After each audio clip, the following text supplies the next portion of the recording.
भारत में काफी टाइम से एक नैरेटिव सेट किया जा रहा है कि ये घुसपैठिए काफी गरीब है, बेसहारा है, इनोसेंट है। इनोसेंट? आप भारत के क्राइम रेट ग्राफ चेक कर लेना। ये घुसपैठिए जिन भी शहरों, जिन भी राज्यों में जाके बसे हैं, उन राज्यों, उन शहरों के क्राइम रेट ग्राफ अचानक से बढ़े हैं।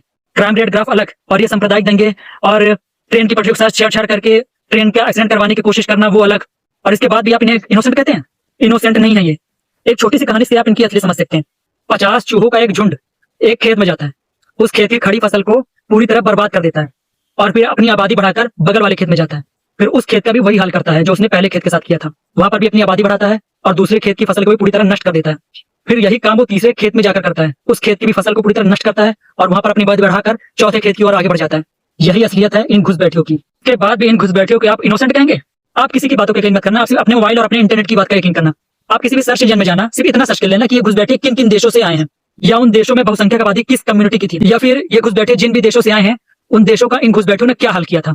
आप समझ जाओगे कि यही हाल वो हमारे देश का भी करेंगे। इन घुसपैठियों ने अपने देश के किसी भी नियम, किसी भी कानून को नहीं माना और पूरी तरह से बर्बाद कर दिया। और वही काम वो हमारे देश में आकर करने वाले हैं, और इन्हें कोई फर्क नहीं पड़ेगा, क्योंकि जब ये एक देश से दूसरे देश में शरण ले सकते हैं, तो दूसरे देश से तीसरे देश में भी शरण लेने जा सकते हैं। और सारे फैक्ट चेक करने के बाद भी अगर आपको इनकी असलियत नहीं दिख रही, फिर भी आप इन्हें इनोसेंट कह रहे हैं, तो फिर आपका भगवान ही मालिक है।